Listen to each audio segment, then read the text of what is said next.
ஓம் ஸ்ரீ பிரித்யங்கரா தேவியே போற்றி போற்றி. நல்லதே நினைப்போம், நல்லதே நடக்கும். சக்தி பிரித்யங்கரா குழந்தைகளுக்கு இந்த தாயின் ஆசீர்வாதம் என்றுமே முழுமையாக கிடைக்கட்டும். இல்லையே, உன்னுடைய குலதெய்வத்தின் உடல் இன்று அனலாக எரிகிறது.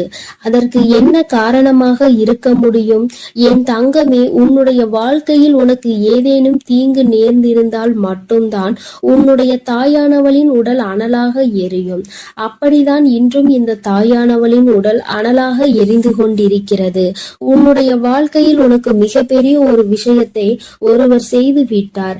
இப்படியெல்லாம் மனிதர்களுக்கு செய்வதை கண்டுதான் உன் தாயானவள் எனக்கு மனதில் மிகுந்த மனவேதனை அடைந்து விட்டது. இன்று என் குழந்தையே, இந்த தாய் அதற்கான தீர்வினையும் கொண்டு வந்திருக்கின்றேன். அம்மா, எல்லாவற்றையும் வேடிக்கை பார்த்து கொண்டிருக்கின்றாயா? நீ வேடிக்கை பார்த்து விட்டு என்னிடம் வந்து இப்படியெல்லாம் உன் வாழ்க்கையில் நடக்கிறது என்று மட்டும் சொல்கின்றாய் என்று என் பிள்ளை நீ நினைக்கலாம். என் தங்கமே, அம்மா எதையுமே வேடிக்கை பார்க்கவில்லை. நான் முதலில் அவர்களின் செயல்களை பார்க்கும் பொழுது அத்தனை கடினமானதாக இல்லை. அவர்கள் ஏதோ உன்னை பழிவாங்க வேண்டும் என்று நினைக்கிறார்கள். அதற்காக ஏதேனும் விஷயங்களை செய்வார்கள் என்று நினைத்து கொண்டிருந்தேன். அப்பொழுதுதான் உன் தாயானவள் நான் உணர்ந்து கொண்டேன். அவர்கள் மனம் முழுக்க தேவையில்லாத எண்ணங்களை நிரப்பிக் கொண்டதோடு மட்டுமல்லாமல் உன்னுடைய வாழ்க்கையில் பல விஷயங்களை செய்ய நினைத்ததோடு மட்டுமல்லாமல் உன் வாழ்க்கையையும் சேர்த்து அழிக்க நினைத்து விட்டார்கள். அழிப்பது என்பது அத்தனை சாதாரணமாக அல்ல. உன்னை மட்டும் அல்லாமல் உன்னுடைய குடும்பத்தில் உள்ளவர்களையும் சேர்த்து அல்லவா அழிக்க துணிந்து விட்டார்கள். என் தங்கமே, அவர்கள் அதற்காக எடுத்துக்கொண்ட முயற்சிகள் ஏராளம். தேவையில்லாத பலரை அவர்கள் இதற்காக தொடர்பு கொண்டு எப்படி இருக்க வேண்டும் என்று பேசிக் கொண்டிருந்தார்கள். அவர்கள் நினைத்தது போலதான் உன்னுடைய வாழ்க்கையில் சில சம்பவங்கள் நடந்தது. என் தங்கமே, அப்படியானால் இவையெல்லாம் இவர்கள் செய்த காரியம்தானா என்று நீ நினைக்கின்றாய் அல்லவா? நிச்சயமாக யார் உன் வாழ்க்கையில் உன்னை அழிக்க நினைக்கிறார்கள் என்று இப்பொழுது நீ நன்றாக தெரிந்து கொண்டாய். அது சரிதான் என் தங்கமே. உனக்கு தெரியும் அல்லவா யார் யார் உன் வாழ்க்கையை கெடுக்க நினைப்பார்கள், யார் யார் நீ நன்றாக இருக்க வேண்டும் என்று நினைப்பார்கள் என்று. என் தங்கமே, அப்படிதான் இன்று சூழ்நிலை மாறிவிட்டது. இனிமேலும் இந்த நிலைமை இப்படியே இருந்து கொண்டிருக்குமானால் உன் வாழ்க்கையில் எல்லா பிரச்சனைகளையும் நிச்சயமாக நீ சந்தித்து விடுவாய். அதனால் இன்று இதற்கு ஒரு தீர்வினை கொடுத்து விட வேண்டும் என்றுதான் உன் தாயானவள் உன் முன்னால் தோன்றி இருக்கின்றேன். என் தங்கமே, இந்த தாய் இன்று உனக்கு சொல்ல வந்த அதி முக்கியமான விஷயம் என்ன தெரியுமா? சில நாட்களாகவே நீ சரியாக உணவு உண்ண முடியாமல் தவித்து கொண்டிருக்கிறாய். எதை சாப்பிட்டாலும் அது உன்னுடைய உடலுக்கு ஒத்துக்கொள்வதில்லை. அது மட்டும் அல்லாமல் எந்த ஒரு காரியம் எடுத்தாலும் அதில் தடங்கல்களும் தடைகளும் ஏதேனும் பிரச்சனைகளும் தொடர்ந்து வந்து கொண்டே இருக்கிறது. அதனால் என்னவோ என்னுடைய பிள்ளை இந்த வாழ்க்கையின் மீது மிகுந்த வேதனையில் நின்று கொண்டிருக்கின்றாய். உன்னுடைய வேதனை எந்த அளவிற்கு என்றால் உன் வாழ்க்கை என்னவாக மாறிவிடுமோ, நம் வாழ்க்கை இதோடு முடிந்து விடுமோ என்கின்ற அளவிற்கு உன் வேதனை அதிகமாக இருக்கின்றது. நம்மால் நாம் நினைத்த உணவை கூட உண்ண முடியவில்லை. அப்படியே உண்டாலும் அது நம்முடைய உடலுக்கு ஒத்துக்கொள்ளாத சூழ்நிலை ஏற்படுகிறது அல்லவா? இப்படி இருக்கும் பொழுது என்னுடைய பிள்ளை மனவேதனை அடைந்து விடுவாய். இந்த நேரத்தில் நீ புரிந்து கொள்ள வேண்டியது முக்கியமான விஷயம் என்ன தெரியுமா? இந்த செய்வினையை ஒழிக்கக்கூடிய சக்தியானது உனக்குள் இருக்கிறது. அந்த செய்வினையை அவர்களுக்கு திருப்பி அனுப்பக்கூடிய சக்தியும் உனக்குள் இருக்கிறது என்பதை நீ உணர வேண்டும். தாயே, எனக்குள்ளா இத்தனை நாட்களும் இது இருந்து கொண்டிருக்கிறது. ஆனால் அது எனக்கு தெரியாமல் போய்விட்டதே. நீ முன்பே சொல்லி இருந்தால் அதை சரியாக நான் செய்திருப்பேன் என்று என் பிள்ளை நீ நினைக்கின்றாய் அல்லவா? என் தங்கமே, நிச்சயமாக நீ நினைப்பது சரிதான். உன் தாயானவள் உன்னுடைய வாழ்க்கையில் நடத்தி கொடுக்க போவது சரிதான். அதனால் இந்த நேரத்தில் தான் உனக்கு சொல்கின்ற விஷயங்களை எல்லாம் நீ சரியாக செய்துவிட வேண்டும். முதலாவதாக அந்த செய்வினை அவர்களுக்கு திருப்பி அனுப்ப வேண்டிய வழியை அம்மா சொல்கிறேன். அதற்காக நீ என்ன செய்ய போகிறாய் தெரியுமா? என் தங்கமே, உன்னுடைய வாழ்க்கையில் உனக்கு யாரெல்லாம் செய்வினைகளை செய்ய நினைத்தார்களோ அதனால் நீ எப்பொழுதும் மனமுடைந்து உணவு கூட உண்ண முடியாத சூழ்நிலை உனக்கு ஏற்பட்டிருக்கிறது என்பதை நீ புரிந்து கொள். விஷயம் என்ன தெரியுமா? முதலில் நீ நன்றாக உன்னுடைய மனதை தெளிவுபடுத்தி, இந்த செய்வினைகள் எதுவும் நம்மை தீண்டவில்லை, செய்வினைகள் எதுவும் நம்மை சூழவில்லை, யாராலும் நம் வாழ்க்கையில் எதுவும் செய்ய முடியாது என்று உன்னுடைய மனதினை நீ தெளிவுபடுத்த வேண்டும். அதன் பிறகு நீ செய்ய வேண்டிய விஷயம், நன்றாக உன்னுடைய மனது தெளிவாகி விட்டது என்றால் உனக்கான உணவினை நீ சரியாக எடுத்துக்கொள்ள முடியும். உன்னால் நிச்சயமாக நல்லபடியாக உன்னுடைய உடலை பார்த்து கொள்ள முடியும். எப்பொழுது உன்னுடைய உடல் ஆரோக்கியமாக தோன்றுகிறதோ அப்பொழுது உன்னுடைய மனதில் மிகப்பெரிய தெளிவினை நீ பெற்று விடுவாய். என் தங்கமே, அவர்களுக்கு செய்வினையை திரும்ப சென்று விடுமா? அது எப்படி என்று கேட்கின்றாய் அல்லவா? அதற்கும் இந்த தாயானவள் உனக்கான விளக்கத்தை சொல்கின்றேன். என் தங்கமே, நீ நன்றாக இருக்கின்றாய் என்பதை அவர்களுக்கு செய்கின்ற மிகப்பெரிய செய்வினைதான். என் தங்கமே, நீ நல்லபடியாக உன் வாழ்க்கையில் வாழ்ந்து கொண்டிருக்கின்றாய், நீ நல்ல மனநிலையில் இருக்கின்றாய். என்ன நடந்தாலும், நாம் என்ன செய்தாலும் உன்னை வாழ்க்கையில் எதுவும் செய்ய முடியாது என்று அவர்களுக்கு தெரிந்துவிட்டால் அதுவே அவர்களுக்கு நீ செய்கின்ற மிகப்பெரிய செய்வினைதான். என் தங்கமே, இந்த செய்வினைகள் மற்றவர்களின் வாழ்க்கையில் நாம் ஒருபொழுதும் செய்யக்கூடாது. ஏனென்றால் அவர்கள் செய்வதை நாம் மிகப்பெரிய தவறாக பார்க்கின்றோம். அடுத்தவர்கள் வாழ்க்கையை ஒருபொழுதும் கெடுக்க நினைக்க கூடாது என்று சொல்கின்ற நாமே இது போன்ற தீமைகளை மற்றவர்களுக்கு செய்துவிடக் கூடாது. மாறாக நீ நல்லபடியாக வாழ்ந்து காட்டி செய்வினையை புரிய வைக்க வேண்டும். நீ என்னதான் எனக்கு செய்ய நினைத்தாலும் நான் என் வாழ்க்கையில் நல்லபடியாக இருப்பேன் என்று யாருமே உனக்கு எதுவும் செய்ய நினைக்காத பொழுது, செய்யாத பொழுது நீ மட்டும் அதை என்னாலும் எண்ணிக்கொண்டு உணவு உண்ணாமல் இருந்து உன்னுடைய உடலை கெடுத்து உன்னுடைய மனதை அழித்து வாழ்வது நிம்மதியற்றதல்லவா?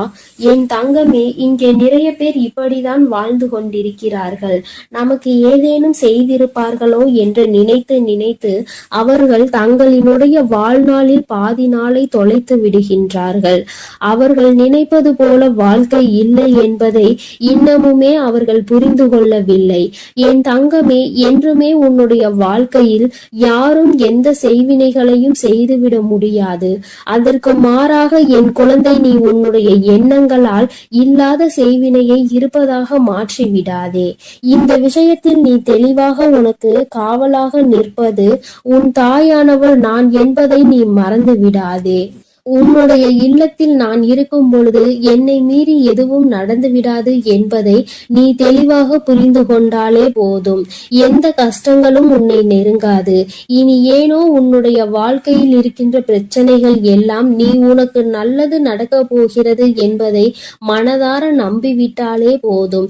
எல்லாவற்றிலும் இருந்து உன்னை மீட்டெடுத்து கொண்டு வருகின்ற சக்தி உன் தாயானவள் எனக்கு இருக்கிறது என்பதை நீ புரிந்து கொண்டாலே போதும். இனியும் உனக்கு எந்த துன்பங்கள் வந்துவிட்டாலும் அம்மா உன்னை நான் பாதுகாக்கிறேன். நான் உனக்கு எல்லா விஷயங்களிலும் இருந்து நிச்சயமாக விடுதலை கொடுப்பேன்.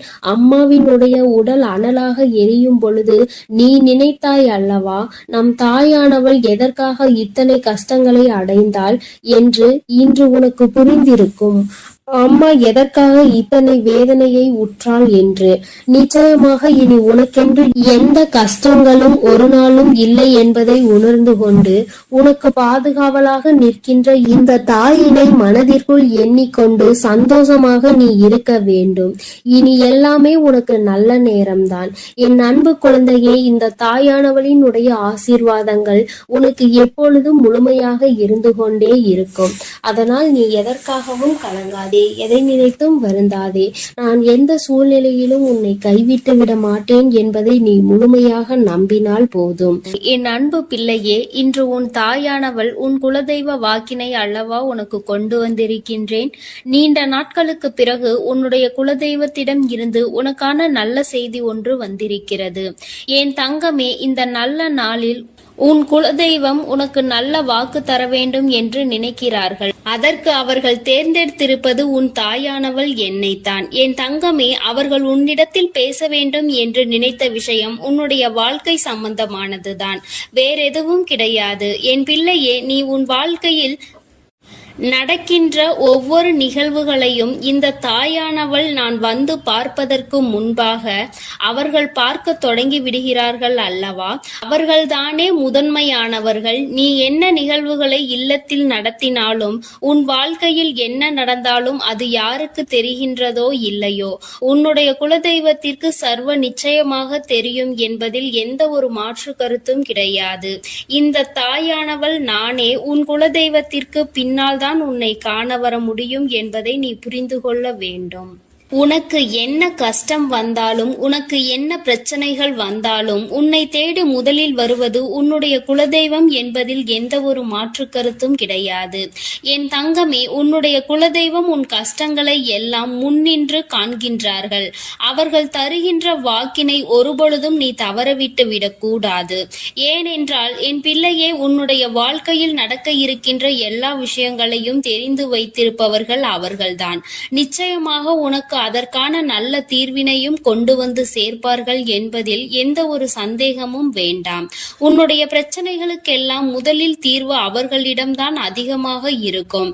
அவர்கள் சொல்கின்ற எல்லா விஷயங்களையும் உன் அம்மா நான் அப்படியே உன் வாழ்க்கையில் நடத்தி கொடுப்பேன்.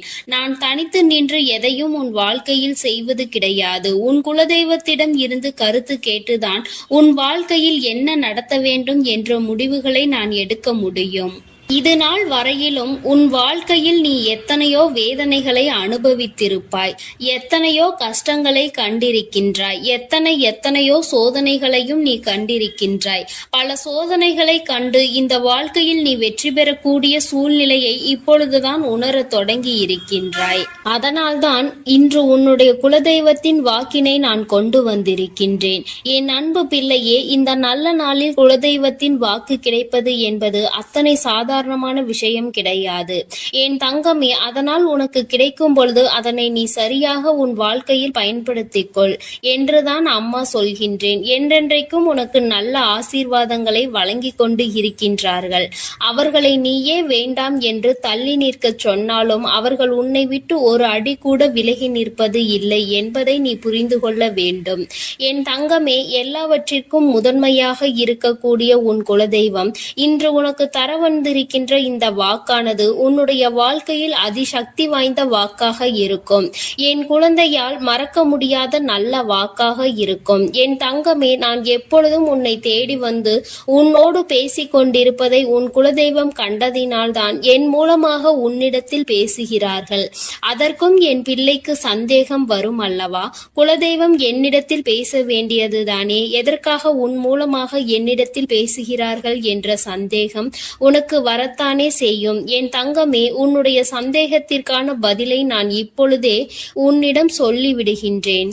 நீ என்னோடு அதிக அன்போடு இருப்பதனால் என் மூலமாக உன்னை காண வந்திருக்கின்றார்கள். அப்படியானால் ஒரே நேரத்தில் உன்னுடைய குலதெய்வத்தையும் உன்னுடைய இஷ்ட தெய்வத்தையும் கண்டுவிட்ட பலன் உனக்கு கிடைத்து விடும் அல்லவா? என் தங்கமே, இந்த தாயானவள் உன் வாழ்க்கையில் எந்த அளவிற்கு இடத்தை பிடித்திருக்கிறேன் என்பது நான் நன்கு உணர்ந்த விஷயம்தான். என் பிள்ளையே, நீண்ட நாளாக உன் தாயானவள் உன் வாழ்க்கையில் இருக்கின்ற ஒரு கஷ்டத்தை புரிந்துதான் அதற்கான தீர்வினை கொடுப்பதற்காக வந்திருக்கின்றேன். இனி இந்த வாழ்க்கையில் உனக்கு நல்லது நடக்கும் என்பதை நீ முழுமையாக நம்பிவிட்டாலே போதும். எல்லா கஷ்டங்களிலும் இருந்து உனக்கு நான் நிச்சயமாக ஒரு நல்ல நிலையை கொடுப்பேன். இதில் எந்த ஒரு மாற்று கருத்தும் கிடையாது. எல்லா சூழ்நிலைகளும் உன் வாழ்க்கையில் மாறிவிடும். குலதெய்வம் இன்று உனக்கு தருகின்ற வாக்கினை சரியாக கேட்டுக்கொள். அதை உன்னுடைய மனதிற்குள் நீ பதிய வைத்துக்கொள். என் குழந்தையே, உன் குலதெய்வம் உன்னிடத்தில் சொல்கின்ற முக்கியமான விஷயம் உன் வாழ்க்கையில் பல மாற்றங்கள் ஏற்பட போகிறது என்றுதான் சொல்கின்றார்கள். ஒரு கஷ்டத்தில் இருந்து நீ மீண்டு வர போகின்றாய். உன்னை கை நீட்டி பேசிய ஒருவர் உன்னிடத்தில் மன்னிப்பு கேட்க போகின்றார். உன் மனதினை காயப்படுத்திய ஒருவர் இன்று வேதனைப்பட்டு கொண்டிருக்கிறார். குலதெய்வத்தின் முன்னால் நின்று யாரெல்லாம் உன்னை சபித்தார்களோ அவர்கள் வாழ்க்கை கேள்விக்குறியாக மாறி நின்று கொண்டிருக்கிறது. இப்படி ஒவ்வொருவரும் அவர்கள் வாழ்க்கையில் செய்திருக்கின்ற விஷயங்களை கண்டு மனம் வேதனைப்பட போகின்றார்கள். உனக்கு வாழ்க்கையில் கஷ்டம் வந்துவிட்டது என்று எண்ணி வருத்தப்படாமல், என் பிள்ளையே, இனி உன் வாழ்க்கையில் நடப்பது எல்லாமே உன் சந்தோஷத்தை மட்டுமே அடிப்படையாக கொண்டது என்பதை நீ புரிந்து கொண்டால் போதும். என் பிள்ளையே, இந்த வாழ்க்கை உனக்கு கொடுத்தது எல்லாமே இனி உன்னுடைய மனநிலையில் சந்தோஷத்தை கொண்டு வந்து கொடுக்கும் என்பதை நீ புரிந்து கொண்டால் போதும். எல்லோரும் ஒரு நாள் இந்த தாயானவள் என்னுடைய வாழ்க்கையில் என்ன நடத்தி கொடுத்தாள் என்று நிச்சயமாக யோசிக்கின்றபடி உன் வாழ்க்கையில் அம்மா நிச்சயமாக நல்ல விஷயத்தை நடத்தி கொடுப்பேன் என்பதை நீ புரிந்து கொண்டால் போதும். இப்பொழுதெல்லாம் இந்த வாழ்க்கையில் நீ பட்ட கஷ்டங்களுக்காக வேதனைப்பட்டு நின்றாயோ அந்த நேரத்தில் எல்லாம் உன் குலதெய்வமும் உன் தாயானவள் நானும் உன்னை காக்க வந்திருக்கிறோம் என்பதை ஒரு நாளும் நீ மறந்துவிடக் கூடாது.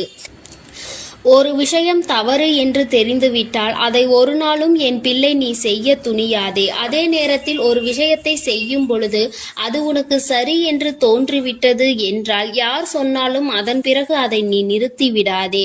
நல்லபடியாக அதை செய்து நீ வெற்றி பெறுவதற்கான முயற்சிகளை எடுத்துக்கொள்ள வேண்டுமே தவிர ஒரு நாளும் என் பிள்ளை இந்த வாழ்க்கையில் நீ அடைய நினைக்கின்ற விஷயங்களை அடையாமல் விட்டுவிடக் கூடாது. உன்னுடைய முயற்சி இந்த வாழ்க்கையில் அதிகமாக இருப்பது போல இனி உன் வாழ்க்கையில் நடப்பது எல்லாமே உன் சந்தோஷத்தை மட்டுமே அடிப்படையாக கொண்டது என்பதனை நீ புரிந்து நடந்து கொள்ள வேண்டும். உனக்கு என்றென்றைக்கும் உன்னுடைய குலதெய்வம் துணை இருக்கின்றது என்பதை புரிந்து கொண்டு உனக்கு என்னாலும் இந்த தாயானவளினுடைய ஆசீர்வாதங்கள் இருக்கும் என்பதை நினைவில் வைத்து கொண்டு நீ செய்ய நினைக்கின்ற விஷயங்கள் எல்லாவற்றையும் சரியாக செய்து கொண்டு இருக்க வேண்டும். என் தங்கமே, என்றெல்லாம் இந்த தாயானவள் உன் வாழ்க்கையில் வருகின்றாரோ என் தங்கமே, என்றெல்லாம் இந்த தாயானவள் உன் வாழ்க்கையில் வருகின்றாளோ அன்றெல்லாம் என் கூட உன்னை காண உன் குலதெய்வமும் வருகிறார் என்பதை நீ மறந்துவிடக் கூடாது. என் பிள்ளையே, எந்த விஷயங்களை உன் வாழ்க்கையில் செய்வதாக இருந்தாலும் நாங்கள் இருவரும் கலந்து ஆலோசித்துதான் உனக்கு செயல்படுத்துவோம் என்பதையும் நீ நினைவில் வைத்துக் கொள்ள வேண்டும். என் பிள்ளையே, நீ கேட்பதை தெளிவாக கேட்க வேண்டும். அப்பொழுதுதான் உனக்கு கொடுக்கின்ற தெய்வங்களும் எதையும் யோசிக்காமல் கொடுக்கும் என்பதை நீ புரிந்து கொள்வாய். எதையும் கண்மூடித்தனமாக உனக்கு கிடைக்க வேண்டும் என்று நீ நினைத்து கொண்டிருந்தால் நிச்சயமாக அது உன்னை வந்து சேராது. உனக்கு பிறகு அதனால் நீ படுகின்ற கஷ்டங்களை நாங்கள் வேடிக்கை பார்க்க முடியாது. எதை கொடுக்க வேண்டுமோ அதை சர்வ நிச்சயமாக உனக்கு நாங்களே தேடி வந்து கொடுப்போம் என்பதில் எந்த ஒரு மாற்று கருத்தும் கிடையாது.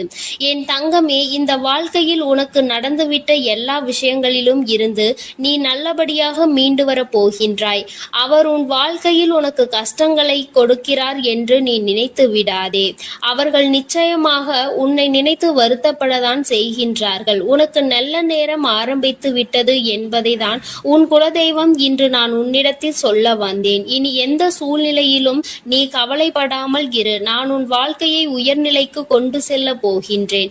என் குழந்தையே, உன் குலதெய்வ வாக்கினை நீ கேட்டுவிட்டாய் அல்லவா? உன்னோடு இருந்து உன் வாழ்க்கையை உயர்த்துவதற்காக அவர்கள் வந்திருக்கின்றார்கள். இனி ஒருபோதும் என் பிள்ளை நீ தடம் புரண்டு சென்று விடாதே. நல்லது நடக்கின்ற நேரத்தில் உன் குலதெய்வம் உன்னை காண வந்திருக்கிறது என்றால் என் பிள்ளையே, இனி இந்த வாழ்க்கையில் என்றென்றைக்கும் உனக்கு சந்தோஷம் மட்டுமே நிலைத்திருக்க போகிறது என்பதை நீ புரிந்து கொண்டு விட்டால் போதும். என் அன்பு பிள்ளைக்கு இந்த தாயானவளினுடைய ஆசீர்வாதங்களும் உன் குலதெய்வத்தினுடைய ஆசீர்வாதங்களும் எப்பொழுதும் முழுமையாக கிடைக்கும். என் தங்கமே, அதனால் நீ எதற்காகவும் கலங்காதே, எதை நினைத்தும் வருந்தாதே. நீ நல்லதையே நினைத்தால் உன் வாழ்வில் எல்லாம் உனக்கு நல்லதாக மட்டுமே நடக்கும். என் அன்பு பிள்ளையே, உன்னை கண்ணீர் சிந்த வைத்தவர்கள் கண் கலங்கி நிற்க போகின்றார்கள். என் தங்கமே, இன்று இந்த தாயானவள் உன்னுடைய குலதெய்வ வாக்கினை கொண்டு வந்திருக்கின்றேன். குலதெய்வ வாக்கை தவிர்த்து விடாதே. ஏனென்றால் உன்னுடைய மிகப்பெரிய கேள்விக்கு உன் குலதெய்வத்திடம் இருந்து உனக்கு பதில் வந்திருக்கின்றது. என் தங்கமே, இன்று இன்று இந்த தாயானவள் உன்னை தேடி வந்து உனக்கான நல்ல வாக்கினை கொண்டு வந்ததற்கு மிகவும் முக்கியமான காரணம் என்ன தெரியுமா? என் பிள்ளைக்கு மனதில் இருக்கின்ற ஒரு மிகப்பெரிய குழப்பத்திற்கு தீர்வினை கொண்டு வந்து சேர்க்க வேண்டும் என்பதுதான். நான் இங்கே கண்ணீர் சிந்துகிறேன், யாருக்கும் எந்த துரோகத்தையும் செய்யாமல். ஆனால் என்னை கண்ணீர் சிந்த வைத்தவர்கள், என்னை மனம் வருந்த வைத்தவர்கள் அங்கே நிம்மதியாக இருப்பதற்கு என்ன காரணம் தாயே என்று என் பிள்ளை நீ என்னை பார்த்து கேட்கின்றாய் அல்லவா? இந்த கேள்விக்கு உனக்கு நான் பதில் கொடுக்க வேண்டும் அல்லவா? என் குழந்தையே, நீ எத்தனையோ கண்ணீர் சிந்தினாய். சரி, நீ இப்படி கண்ணீர் சிந்துவதற்கு யார் காரணம் என்று ஒரு நொடி உணர்ந்து பார்த்தாயா? உண்மையாகவே நீ இப்பொழுது சிந்திய இந்த கண்ணீருக்கு அவர்கள் உண்மையில் தகுதியுடையவர்கள் தானா?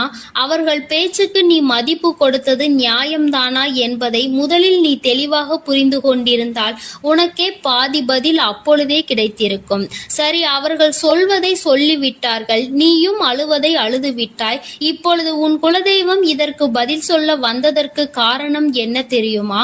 இது உன் குலதெய்வத்தின் வார்த்தைகளுக்கு உன் வாழ்க்கையில் இடம் கொடுக்க வேண்டிய காரியமாக மாறிவிட்டது. ஏனென்றால் இந்த பிரச்சனைகள் உன் குலத்தில் இருக்கின்ற பிள்ளைகளுக்கு இடையே ஆனது. குலதெய்வம் 2 பேருக்குமே தெய்வமாக உனக்கு இருக்கலாம், அவர்களுக்கு இல்லாமலும் போகலாம். ஆனால் உன் குலதெய்வம் அப்படி அல்ல. இருவருக்குமே உன் குலதெய்வம் ஒன்று என்பதனால் இப்பொழுது அவர்கள் இதற்கு பதில் தர வேண்டிய கட்டாயம் வந்துவிட்டது. நீ சிந்திய கண்ணீர் அவர்கள் மனதை அல்லவா ரணமாக்கிவிட்டது. நீ தேவையோடுதான் கண்ணீர் சிந்தினாய், தேவையில்லாமல் கண்ணீர் சிந்தவில்லை. இதுவெல்லாம் அவர்களுக்கு நன்றாக தெரியும்.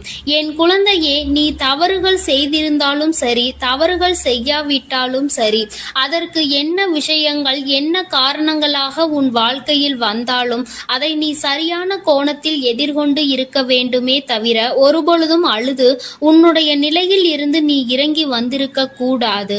என் குழந்தையே, நீயாகவே உன்னுடைய நிலையில் இருந்து இறங்கி வந்ததனால் இன்று உனக்கு இருக்கின்ற கஷ்டங்கள் ஏராளமாகிவிட்டது.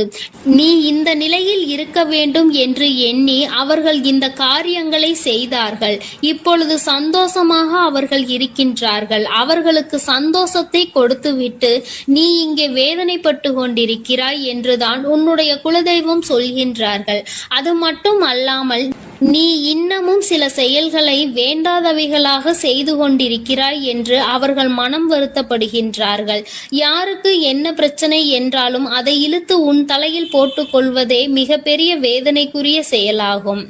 அவர்கள் நினைக்கின்றார்கள் அடுத்தவர்கள் படுகின்ற கஷ்டங்களை பார்த்து மனம் இறங்குவதில் தவறில்லை. அதற்கு அவர்கள் உன்னிடத்தில் உதவிகள் கேட்டால் மட்டும்தானே செய்து கொடுக்க வேண்டும். மாறாக நீயாகவே உள்ளே நுழைந்து அவர்களுக்கு உதவுகிறேன் என்று சொல்லிவிட்டு நாளை உன்னுடைய கஷ்டங்களுக்கு யாரும் உனக்கு உதவிக்கு வராமல் நீ நிற்கும் பொழுது அது எத்தனை பெரிய வேதனையாக இருக்கும் என்பதை உன்னால் புரிந்து கொள்ள முடியும்.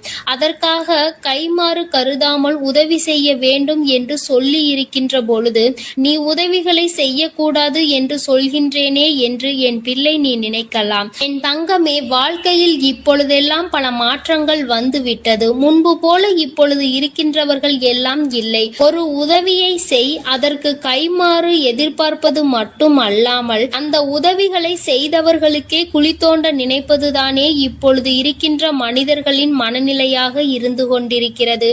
அடுத்தவர்கள் வாழ்க்கையில் கெடுதல் நினைக்க ஒருவரும் ஒரு அளவு கூட சிந்திப்பது கிடையாது. யாருக்கு வேண்டுமானாலும் என்ன வேண்டுமானாலும் செய்ய நினைக்கிறார்கள். அதனால் அவர்கள் நினைக்கின்ற விஷயங்கள் எல்லாம் சரிதான் என்று எல்லாவற்றையும் விட்டுவிடக் கூடாது என்றுதான் உன் குலதெய்வம் சொல்கின்றார்கள். வேண்டியவர்கள் வேண்டாதவர்கள் என்றெல்லாம் இப்பொழுது கிடையாது. உண்மையில் எவரினுடைய வார்த்தைகள் உனக்கு ஆறுதலையும் அன்பையும் கொடுக்கின்றதோ அவர்கள் மட்டுமே உனக்கு வேண்டியவர்கள். உனக்கு யாருடைய வார்த்தைகள் உனக்கு வேதனைகளை அதிகமாக கொடுக்கின்றதோ அவர்கள் உனக்கு வேண்டாதவர்கள். இப்பொழுதெல்லாம் இப்படிதான் உனக்கு இருக்கின்ற உறவுகளை கணிக்க வேண்டுமே தவிர ஒருபொழுதும் நீ உறவுகள் என்று எண்ணி தேவையில்லாத நட்புகளை வளர்த்து கொள்ளாதே. என் பிள்ளையே, தெரியாதவர்கள் கூட ஓடி வந்து உதவிகளை செய்து கொடுத்து விடுவார்கள். தெரிந்தவர்கள் இங்கே உதவிகளை செய்வது கிடையாது. தெரிந்தவர்கள் தான் அடுத்தவர்களுக்கு உதவிகளை செய்தால் எங்கே எங்கே அவர்கள் வாழ்க்கையில் முன்னேற்றம் வந்துவிடுமோ என்று எண்ணி அதை செய்ய மறுக்கின்றார்கள். என் தங்கமே, இதையெல்லாம் இனிமேல் உன் வாழ்க்கையில் நடக்க இருக்கின்ற விஷயங்கள்.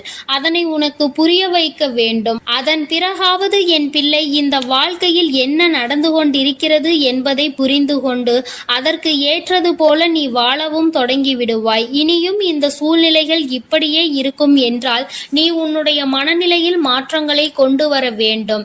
நான் இப்படிதான் இருப்பேன், இப்படிதான் வேதனையை அனுபவிப்பேன் என்றால் யாராலும் உன்னை எதுவும் செய்துவிட முடியாது அல்லவா?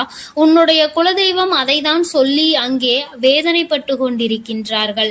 அதனால் என் குழந்தையே, இனி ஒருபொழுதும் இந்த வாழ்க்கையில் உனக்கு கிடைத்த கஷ்டங்களை எண்ணி வேதனைப்படாமல் இனி உன்னுடைய வாழ்க்கையில் உன்னை தூக்கி நடத்துகின்ற தெய்வமாக நான் இருப்பேன் என்பதை நீ மனதில் வைத்து கொண்டு உனக்கு செய்கின்ற விஷயங்களை எல்லாம் பார்த்து நீ கணக்கில் எடுத்துக்கொள்ள வேண்டாம்.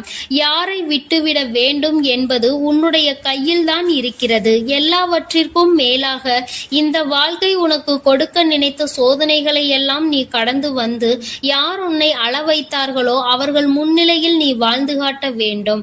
உன் குலதெய்வம் இன்னொன்றையும் சொல்லி இருக்கின்றார்கள். உன்னை கண்ணீர் சிந்த வைத்தவர்கள் அங்கே மிகுந்த மனவேதனைக்கு ஆளாகி நிற்கப் போகின்றார்கள். அடுத்தவர்களுக்கு வேதனையை கொடுப்பதற்கு முன்பாக சற்று சிந்தித்து இருந்தால் இன்று அவர்கள் நல்ல நிலைக்கு வந்திருப்பார்கள். ஆனால் அவர்கள் இன்று உன் குலதெய்வத்தின் கையால் தண்டனை பெறுவதற்கு தயாராக நிற்கின்றார்கள். இனியாவது இந்த வாழ்க்கையை பற்றிய கவலை மற்றவர்கள் மீது செலுத்தாமல் உனக்கு நல்லபடியாக இருக்கும் என்பதை நீ மனதார நம்பிவிட்டால் போதும். எப்பொழுதுமே உனக்கு மன நிம்மதி கிடைக்கும். உன் குலதெய்வம் உனக்கு துணையாக இருக்கின்றது. உன் குலத்தில் இருக்கின்றவர்கள் தானே என்று அவர்கள் யாரையும் விட்டுவிடுவதில்லை. அவர்கள் தவறு செய்கின்றவர்களுக்கு தண்டனை என்ற ஒன்று எப்பொழுதும் கிடைத்தே தீரும் என்றுதான் சொல்கின்றார்கள்.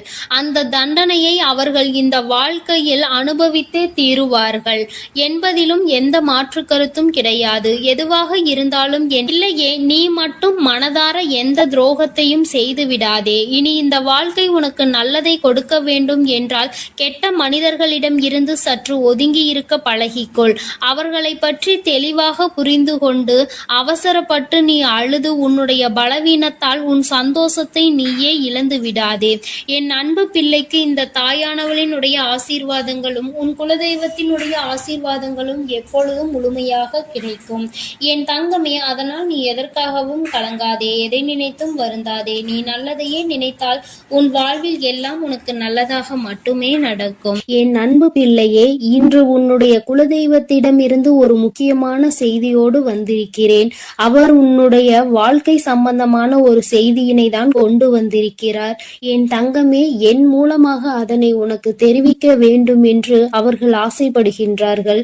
ஏனென்றால் இந்த வராகியாகிய என்னுடைய ஆசீர்வாதங்களும் என்னுடைய உதவியும் சேர்ந்து உனக்கு கிடைக்க வேண்டும் என்று அவர்கள் நினைக்கின்றார்கள். அதனால் தான் என் மூலமாக உனக்கு அதனை தெரிவிக்க நினைக்கின்றார்கள். என் குழந்தையே, உன்னுடைய வாழ்க்கை இன்றிருக்கின்ற சூழ்நிலையை பார்த்து அவர்கள் மிகுந்த மனவேதனை அடைகின்றார்கள். ஏனென்றால் தேவையில்லாத அர்த்தமில்லாத கோபங்களினால் உன்னுடைய வாழ்க்கை இன்று தலைகீழாக மாறி கிடக்கின்றது. உன்னுடைய உண்மையான அன்பினை ஏற்றுக்கொள்ள முடியாமல் அதற்கு மதிப்பு கொடுக்காமல் தேவையில்லாத கோபதாபங்களால் உன்னை பிரிந்து உன்னுடைய உறவுகள் இருந்து கொண்டிருக்கிறது. என் தங்கமே, உன்னுடைய குலதெய்வம் இவற்றை எல்லாம் பார்த்து கொண்டுதான் இருக்கிறது. அவர்களுக்கு தெரியும் அல்லவா யார் மீது தவறு இருக்கின்றது, யார் மீது தவறு இல்லை என்று. என் தங்கமே, உன் மீது தவறு இல்லை என்பதை அவர்கள் நன்றாக புரிந்து கொண்டுதான் இப்பொழுது உன்னோடு பேச, உனக்கு நல்ல வாக்கு கொடுக்க, உன் மனதிற்கு நல்ல ஆறுதல் கொடுக்க வந்திருக்கின்றார்கள். உன்னுடைய மனதில் இருக்கின்ற வேதனைகளை அவர்களை விட வேறு யாராலும் உணர்ந்து கொள்ள முடியாது. உன்னுடைய குலத்தினை காக்கின்ற தெய்வம் இன்று நீ உன்னுடைய குலத்தோடு ஒன்றுபட்டு இல்லாமல் பிரிவினையில் இருப்பதை கண்டு அவர்கள் சிறிது மனவேதனையில் இருந்து கொண்டுதான் இருக்கின்றார்கள். ஆனாலும் உன் மீது தவறு இல்லை, உன்னை சுற்றி இருப்பவர்கள் மீதுதான் தவறு இருக்கின்றது. நயவஞ்சகத்தால் உன்னை வீழ்த்த நினைத்தவர்களை தான் நீ விட்டு பிரிந்திருக்கிறாய் என்பதும் அவர்களுக்கு நன்றாக தெரியும். அதனால்தான் அந்த நயவஞ்சகர்களை விட்டுவிட்டு உன்னிடம் பேசுவதற்காக ஆசைப்படுகின்றார்கள்.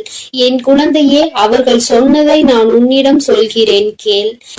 என் பிள்ளையே, நீ உன்னுடைய வாழ்க்கையை நல்லபடியாக இந்த தாய் நான் உன்னுடைய குலதெய்வம் அமைத்து கொடுத்தபடி தான் வாழ வேண்டும் என்று ஆசைப்படுகின்றாய். ஆனால் உன்னை சுற்றி இருப்பவர்கள் உன்னை வாழ விடாமல் தடை செய்து கொண்டிருக்கின்றார்கள். நீ என்ன செய்தாலும் உனக்கு இடைஞ்சல்கள் தான் கொடுத்து கொண்டிருக்கின்றார்கள். அவர்கள் என்னை தான் வணங்குகிறார்கள். நான் அவர்களுக்கு நல்ல புத்தியை தான் கொடுத்தேன்.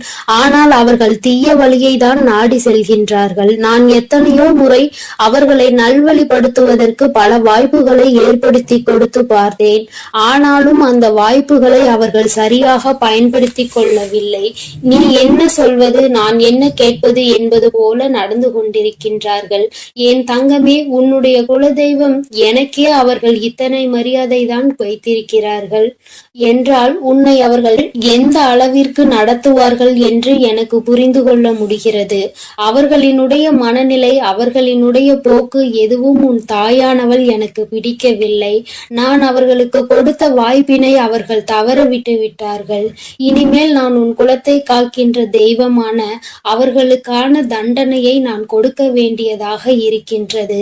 நான் சில தண்டனைகளை மறைமுகமாக கொடுத்து பார்த்தேன். ஆனால் அந்த தண்டனையை அவர்கள் கொஞ்சம் கூட மதிக்கவும் இல்லை. அந்த தவறுகளை திரும்ப திரும்ப செய்து கொண்டேதான் இருக்கின்றார்கள். அவர்கள் என்னவோ அவர்களுக்கு நடந்ததெல்லாம் ஒரு பெரிய விஷயமாக தெரியாதது போல நடந்து கொண்டு திரிகின்றார்கள். என் தங்கமே, நீ வேதனைப்படாதே. உன்னை சுற்றி உன்னை காயப்படுத்துபவர்களுக்கானது இனிமேல் அவர்கள் கைகளில் வந்து சேரும். நீ நன்றாக இருக்க மாட்டாய் என்று சொன்ன வாய் அவர்களே அழிக்க போகின்றார்கள். என் தங்கமே, நீ நினைக்கலாம் நம் குலதெய்வம் அவர்களுக்கு இது போன்ற வழிகளை செய்யக்கூடாது, அவர்களுக்கு இது போன்ற காயத்தினை ஏற்படுத்த கூடாது என்று நீ நினைக்கின்றாய். ஏனென்றால் உன்னுடைய மனது அத்தகைய நல்ல மனதல்லவா? எல்லோருக்குமே நல்லதை மட்டுமே செய்ய வேண்டும் என்று நினைத்தாய் அல்லவா? நீ நினைத்ததன் பலன்தான் இன்று அனுபவித்துக் கொண்டிருக்கிறாய். ஆனால் நீ நினைத்தது யாருக்காக என்பதை ஒரு முறை சிந்தித்திருக்க வேண்டும். நயவஞ்சக கூட்டம் சூழ்ச்சிகளினால் மற்றவர்களை வீழ்த்தி விடலாம் என்று நினைக்கின்ற கூட்டம் எத்தனை கஷ்டங்கள் எத்தனை சோதனைகளை கொடுத்தாலும் அதிலும் திருந்தாத கூட்டம். அவர்களுக்காக அல்லவா நீ உதவிகளை செய்ய நினைக்கின்றாய்? அவர்களுக்காகத்தானே இப்போது இறக்கப்படுகின்றாய்? நீ செய்த நன்றியை ஒரு சிறிதளவு கூட மதிக்காதவர்கள் நீ செய்த உதவியை ஒரு சிறு துளியேனும் மதிக்காமல் உனக்கு ஒரு சிறு துளி கூட நன்றி என்கின்ற உணர்வினை காட்டாமல் இருக்கின்றார்கள். எத்தனை செய்தாலும் இனியும் அவர்களுக்கு அந்த நன்றி இருக்க போவதில்லை. எதிர்பார்ப்பதும் தவறான விஷயம். ஏனென்றால் அவர்களுக்கு மனித குணம் என்பது இல்லாமல் போய்விட்டது. அவர்கள் தீய சக்தியின் பிடியில் இருந்து கொண்டிருக்கின்றார்கள். அதனால் அவர்களை தீய சக்தியின் பிடியில் இருந்து மீட்டெடுப்பதோடு மட்டுமல்லாமல் நல்ல பாடத்தினை புகட்ட வேண்டுவது உன்னுடைய குலதெய்வத்தினுடைய கடமையாக இருக்கின்றது. என் தங்கமே, நீ வேதனைப்படாதே. உன் வாழ்க்கை சில சமயங்களில் உனக்கு பிரச்சனைகளை தரும் பொழுதெல்லாம் நீ நினைக்கின்றாய், அவர்கள் விட்ட சாபமாக இருக்குமோ, நம்மை சுற்றி சுற்றி நமக்கு செய்ய நினைத்த தீய வினைகளாக இருக்கும் என்று. என் தங்கமே, நிச்சயமாக அவர்களின் சாபங்களோ அவர்கள் தீய வினைகளும் ஒருபோதும் உன் வாழ்க்கையில் பலிக்காது. இதுவரை பலிக்கவும் இல்லை. உன்னுடைய வாழ்க்கையில் நடந்து கொண்டிருக்கின்ற பிரச்சனைகளுக்கு உன்னோடு இருப்பவர்களே காரணமாக இருக்கின்றார்கள். அர்த்தமற்ற கோபங்கள், தேவையில்லாமல் மற்றவர்களின் பேச்சை கேட்பது, இது போன்ற செயல்களால் உன்னுடைய உண்மையான அன்பினை வெறுத்து ஒதுக்கி இப்பொழுது வாழ வழியில்லாமல் தவித்து நின்று கொண்டிருக்கிறார்கள். உன்னை பிரிந்தவர்கள் நன்றாக இருக்கின்றார்கள் என்று நீ ஒருபோதும் எண்ணி விடாதே. நான் என் குழந்தையை வேதனைப்படுத்தியவர்களுக்கு நிச்சயமாக சந்தோஷத்தினை ஒருபோதும் வழங்கிவிட மாட்டேன். அது எத்தனை பெரிய தவறு என்பதை அவர்கள் நிச்சயமாக உணரும் வரை இந்த தாயானவள் அவர்களுக்கு பாடத்தினை புகட்டி கொண்டுதான் இருப்பேன். என் குழந்தையே, உன்னுடைய குலதெய்வமான நான் இனிமேல் உன் வாழ்க்கையில் நடக்கின்ற பல நல்ல நிகழ்வுகளுக்கு பொறுப்பெடுத்துக் கொள்கிறேன். நீ சந்தோஷமான மனநிலைக்கு மாற போகின்றாய். உனக்கு தீங்கு செய்ய நினைத்தவர்கள் அதற்கான பலனை அனுபவிக்க போகின்றார்கள். உன்னை விட்டு பிரிந்த வாழ்க்கை மீண்டும் உன்னிடமே வந்து சேரப் போகின்றது. நீ உனக்கு யாரெல்லாம் நல்லது செய்யவில்லை, உன்னை பழிவாங்க வேண்டும் என்று நினைத்தார்கள், உனக்கு தீங்கு செய்ய வேண்டும் என்று நினைத்தார்கள் என்று நினைக்கிறாயோ, அவர்களை எல்லாம் நினைப்பதை முதலில் நிறுத்திவிடு. அவர்களை எல்லாம் ஒரு ஆளாக நீ மதிக்கவே வேண்டிய அவசியம் இல்லை. உன் முன்னால் வந்து நின்றால் கூட யாரோ என்று கடந்து சென்று கொண்டே இரு. ஒருபோதும் அவர்களினுடைய உறவை நீ ஒட்டிக்கொள்ள வேண்டும் என்று நினைக்க தேவையில்லை. இந்த உறவு உன் வாழ்க்கை முழுவதும் தொடரப்போவதும் இல்லை. நிச்சயமாக ஏதாவது ஒரு இக்கட்டான கட்டத்தில் உன்னை யார் என்று தெரியாதது போல நடந்து கொள்வார்கள். நிறைய அதற்கான வாய்ப்புகள் இருக்கின்றது. இன்றிருக்கின்ற மனிதர்களின் மனநிலை எல்லாம் அப்படிதான் இருக்கிறது. எல்லாம் தனக்கு மட்டும்தான், வேறு யாருக்கும் எதுவும் கொடுக்க கூடாது என்ற எண்ணம் அவர்களுக்குள் இருக்கும் வரை அவர்கள் வாழ்க்கையில் ஒருபோதும் எந்த ஒரு முன்னேற்றத்தையும் கண்டுவிட முடியாது. என் குழந்தைகளை நான் என்னுடைய குடும்பம் ஒற்றுமையாக இருக்க வேண்டும் என்றுதான் ஆசைப்பட்டேன். ஆனால் அதில் இது போன்ற நயவஞ்சகர்கள் இருக்கும் பொழுது நானே ஒற்றுமையாக இருப்பதே எப்படி என்று யோசிக்க ஆரம்பித்து விட்டேன். இது போன்ற நயவஞ்சகர்களின் பிடியில் என்னுடைய குழந்தை சிக்காமல் இருப்பதே நல்லது என்பதை உணர்ந்து கொண்டேன். எனக்கு என்ன கஷ்டம் வந்தாலும் என்னுடைய குலதெய்வம் என்னை கைவிடாது, என்னை நிச்சயமாக காப்பாற்றும் என்று நீ நல்ல எண்ணத்தோடு நினைக்கின்றாய் அல்லவா? நிச்சயமாக உன்னை ஒருபோதும் நான் கைவிட மாட்டேன். அதே சமயத்தில் உன் குடும்பத்திலேயே இருப்பவரே அவருக்கு நல்லது செய்வேன் என்று நினைத்து கொண்டு அவர் மனதில் எந்த ஒரு நல்ல எண்ணங்களும் இல்லாமல், நேர்மை என்பது துளி கூட இல்லாமல் செயல்களை செய்து கொண்டு இருக்கும் பொழுது ஒருபோதும் என்னுடைய ஆசிகள் அவர்களுக்கு கிடைக்காது. என் தங்கமே, உன்னுடைய குலதெய்வத்தினை வாக்கினை கேட்டாய் அல்லவா? ஒருபோதும் உனக்கு நயவஞ்சகத்தை செய்பவர்கள், உனக்கு துரோகத்தை செய்ய நினைப்பவர்களுக்கு அவர்கள் ஒருபோதும் துணை போகவும் மாட்டார்கள். அவர்களுக்கு எந்த ஒரு நல்ல விஷயங்களையும் செய்து கொடுக்கவும் மாட்டார்கள். உன்னுடைய உண்மையான பக்திக்கு நிச்சயமாக அவர்கள் நல்ல பலனை கொடுப்பார்கள். அதனால் நீ துரோகிகளை நினைத்து வருத்தப்படாதே, அவர்களை நினைத்து வேதனைப்படாதே. என்ன வேண்டுமானாலும் அவர்கள் செய்துவிட்டு போகட்டும். உன்னுடைய குலதெய்வத்தோடு இந்த வராகியும் உனக்காக எப்பொழுதும் நிற்கும் பொழுது நீ எதற்காகவும் வருந்த கூடாது. அவரவர் செய்கின்ற காரியங்களுக்கான பலனை நிச்சயமாக அவரவர்களே அனுபவிப்பார்கள். அவை எல்லாம் இனி உன் கண் முன்னே நிகழும் என்பதில் எந்த ஒரு மாற்று கருத்தும் கிடையாது. தன்னுடைய வினையை தானே சுமந்துவிட்டு செல்லட்டும். நீ இது போன்ற மனிதர்கள் இடையே ஒருபோதும் பழக்கத்தை வைத்துக் கொள்ள வேண்டாம். இனியும் இந்த நட்பு தொடருவதனால் எந்த ஒரு பயனும் இல்லை என் செல்ல குழந்தையே. அதனால் நீ கவனமாக இரு. நானும் உன் குலதெய்வமும் எப்போதும் உன்னோடே இருக்கிறோம். நீ எதற்காகவும் கலங்கி நிற்க வேண்டாம். நான் உங்களோடு இருந்து உங்களை எப்பொழுதும் வழிநடத்தி சென்று கொண்டேதான் இருக்கிறோம். என் அன்பு குழந்தைக்கு இந்த சக்தி பிரித்யங்கராவின் அன்பும் ஆசீர்வாதமும் முழுவதுமாக கிடைக்கும். ஓம் ஸ்ரீ பிரித்யங்கரா தேவியே போற்றி போற்றி. ஓம் ஸ்ரீ பிரித்யங்கரா தேவியே போற்றி போற்றி.